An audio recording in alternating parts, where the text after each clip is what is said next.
Niner has recently sent me a test bike to use on my YouTube channel, the Air 9 RDO, which of course is a full carbon hardtail cross-country bike. I'll be using this bike to do some comparison of a mountain bike to a gravel bike on gravel roads, but I'll also be doing some other tests, some comparison to my full suspension bike, the RKT9, and I will be doing some reviews on this bike. So today is a first look. I've had an unexpected window of ride time open up today, so I'm going to take advantage of it and take this thing out on the maiden voyage. Now the bonus for this test bike is the fact that it's brand new. This bike has never been ridden.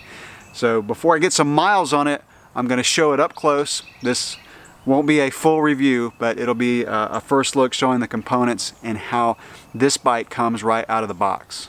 Alright, so this Air 9 RDO is the 3-star build. Like I said in my opening video where I assembled this bike, I don't think you're going to get a whole lot of performance beyond the 3-star build. You're just going to start dropping weight. So let's look at the drivetrain first. So this comes with SRAM Eagle.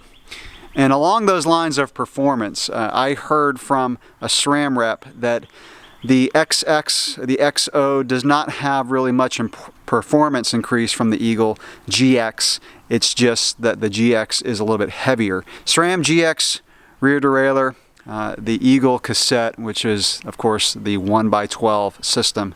So you've got that massive 50-tooth cog in the back, which basically eliminates the need for a front derailleur. And the front chainring on this bike is a 32. It's got a Truvative stylo crank. And yes, I did put my own homemade chainstay protector to keep the chainstay extra safe from chain slap. So also looking at the drivetrain on this bike, you've got the SRAM GX Eagle shifter. Very, again, this is not going to be a full review, but this is a very crisp shifting system. I have it on my trail bike, exact same drivetrain, and it's just super smooth, super crisp. But I'll talk about performance after I get some miles on the bike. So it's got the Guide R brakes, and for rotors you've got a 180 on this bike on the front and then a 160 on the back, which is pretty typical now for cross-country bikes. And the Guide R brakes, by the way, do have the lever reach adjustment, which I've already utilized to put the lever in the right relation to the bar that I like. Looking at the cockpit, starting off, you got the Niner saddle. This is probably one of my favorite house brand saddles. It's super comfortable. I put a ton of miles on this saddle on my gravel bikes, and this one is the same saddle, so that's nice. And it's got the carbon RDO seat post, and the RDO seat post has a little bit of flex to it, so it softens up the ride a little bit, which is important for a hardtail. And then it's got Niner's stem, pretty basic no frill stem, but does the job. It's a 90mm stem, by the way. And it does come with a flat bar. So Niner's on carbon flat bar. And I just measured this bar and it's 780. So this may be a little bit wide for some of you out there who like riding cross country. Of course, it's better to start with a wide bar and cut it down. Bars are very easy to cut down, but I like when manufacturers give you that option. So they don't just put a narrow bar. But I like wide bars, I cannot lie, and I have wide bars on my trail bike. I've got 780s. My cross-country bike I have a little bit narrower. I've got about a 730. So since this is a test bike, I'm not going to be cutting this bar down. Anyway, just wanted to share with you the measurement of the bar. Looking at the wheels, you've got Maxxis Icon tires. You've got a 2.35 in the front and a 2.2 in the back. That's a great spec. I like having a little bit bigger tire on the front for more traction and a more nimbler tire in the back for better handling. The wheel set is a Stans Arch wheel set. So the Arch is a little bit beefier than the full-on cross-country Crest wheel set, but it's going to be a little bit stiffer. So a tad heavier, but you do have improved stiffness. This bike is already set up as tubeless, which I would highly recommend you doing with this bike. As with most modern bikes today, it comes with boost spacing in the front and also the rear. So you've got a 15x110 in the front, and then the rear would be a 12x148. And of course, it is a through axle. You do have on the back the Maxxil, so the RockShox Maxxil.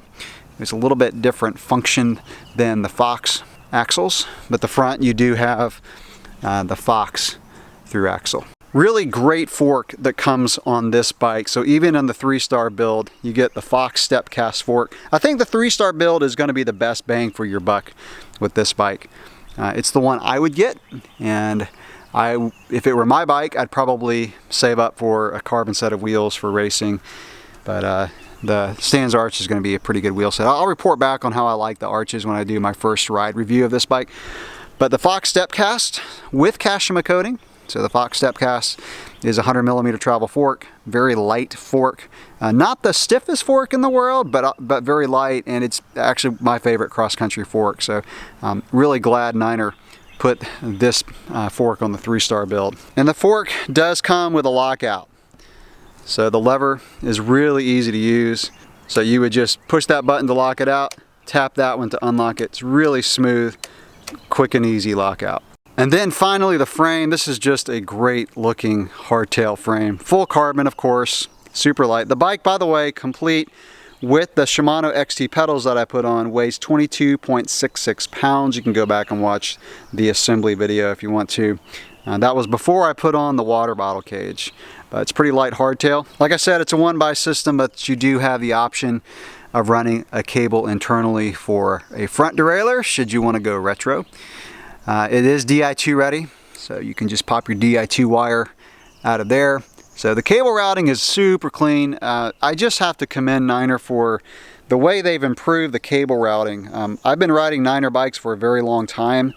Cable routing back in the early days was not great, to say the least, but they have really upped the game and become some of the easiest cables to route through the frame.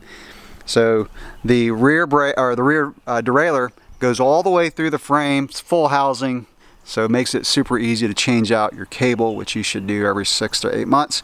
Pops out right there. Again, very easy to route.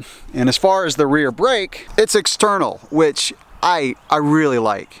To run a brake internally means you're cutting the line and then re-bleeding the brakes. So to leave the brake externally, I think is a great move. So kudos there also to Niner. So yeah, this is a great frame. I'm really looking forward to taking it out on the maiden voyage today. So that'll wrap up the first look of this bike before I get it all dirty. Stay tuned to my channel as I do some comparisons with this bike and some of my others, and of course just reviews of this bike after I get some miles on it. Thanks for watching.